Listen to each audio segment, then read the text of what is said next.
Class आज हम board परीक्षा में, हमारी बोर्ड परीक्षा फरवरी में है, तो बोर्ड परीक्षा में वाच्य आते हैं हमारे क्लास 10 में। तो आज हम क्लास ये जो वाच्य हैं, वाच्य जो आता है वो बोर्ड परीक्षा में विद्यार्थियों 4 नंबर का आता है। बहुत सरल टॉपिक है ये, इसे आप थोड़ा भी ध्यान देंगे तो इसे बहुत सहजता से ये 4 नंबर लिए जा सकते हैं। तो हमें क्या करना है कि वाच्य में बहुत ज्यादा टेंशन लेने की जरूरत नहीं है, बस हमें आराम से समझ लेना है। तो ये 4 नंबर हमारे परीक्षा के लिए पक्के हो जाएंगे। जैसे जैसे हम लोग वाच्य कहते हैं, तो वाच्य का मतलब व्याकरण के आधार पर देखें तो होता है कि बोलने का तरीका, या यूं कहें बोलने के तरीके से हम ये कहें कि क्रिया किस तरह से वाक्य में जुड़ी हुई है।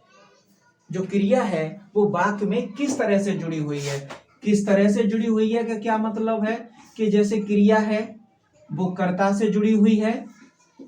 जो हमारी क्रिया है क्लास, क्या वो कर्ता से जुड़ी हुई है? क्या क्रिया हमारी कर्म से जुड़ी हुई है? क्या क्रिया हमारी भाव से जुड़ी हुई है? इसी आधार पर हमारे वाच्य निर्धारित किए जाते हैं।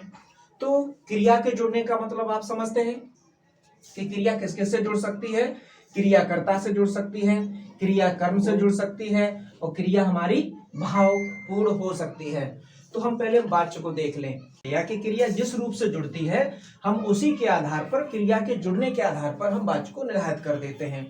अच्छा, आप लोग इंग्लिश में एक्टिव वॉइस, पैसिव वॉइस पढ़ते हैं, तो जो वाच्य है वो भी उसी का ही एक हिंदी रूपांतर है। या इंग्लिश में यूं कहें कि एक्टिव पैसिव वॉइस, और हिंदी में हम लोग कहें तो वाच्य कह सकते हैं। तो वाच्य को हम क्या कहें कि क्रिया के जुड़ने के तरीके को हम वाच्य कहते हैं। और वाच्य हमारे मुख्य रूप से, वाच्य के हमारे 2 प्रकार हैं क्लास। एक हमारा है कृतवाच्य, दूसरा हमारा है क्लास अकृतवाच्य, अकृतवाच्य। अब कृतवाच्य का मतलब होता है जिसमें कर्ता की प्रधानता हो, कर्ता की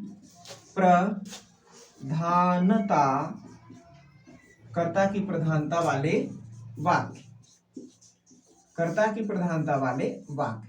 अर्थात हम जब कृतवाच्य को करेंगे तो कृत का मतलब हमारा सीधा सीधा होता है जिसमें कर्त माने कर्ता, यानी जो कृत है वो किसके बराबर है क्लास? कर्ता के बराबर है। यानी जो कर्ता है, और ये इंग्लिश में किसके बराबर है? एक्टिव के बराबर है, ACTIVE, एक्टिव वॉइस। यानी इसे आप इंग्लिश में जो आप रटते हैं, जानते हैं, उसके बराबर है। यानी एक्टिव वॉइस को ही हम क्या कहते हैं? कर्तवाच्य कहते हैं। और कर्तवाच्य का मतलब क्या हुआ कि कर्ता की ऐसे वाक्य जिनमें कर्ता की प्रधानता होती है उन्हें हम कृतवाच्य कहते हैं। अतः अब हमें यह स्पष्ट हो जाना चाहिए कि हमारा जो पहला बनता है, पहला वाच्य बनेगा, वो पहला बन गया कृतवाच्य। और कृतवाच्य का मतलब क्या हुआ? कर्ता की प्रधानता वाले वाक्य किस में आएंगे? कृतवाच्य में आएंगे। जैसे अब हम देख लें, मान लीजिए राम गेंद खेलता है, राम गेंद खेलता है। अब इसमें देखिए कि जो राम है वो किसके स्थान पर है? कर्ता के स्थान पर है, और ये जो यही इस वाक्य में प्रभावी है, तो इसलिए ये वाक्य किस में चला जाएगा? कृत वाक्य में चला जाएगा। इसी तरह से हम दूसरे वाक्य भी देख सकते हैं, जैसे कि मैंने पत्र लिखा, मैंने पत्र लिखा।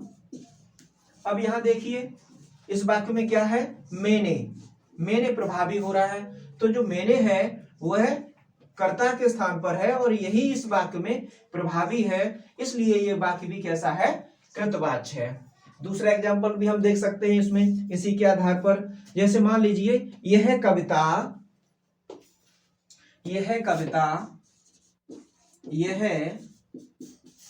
कविता उसने लिखी। अब इसमें देखिए, इसमें कविता का लिखने का काम किसने किया है? उसने किया है। तो इसका मतलब क्या है? ये वाक्य कैसा है? कृतवाच्य है ये वाक्य।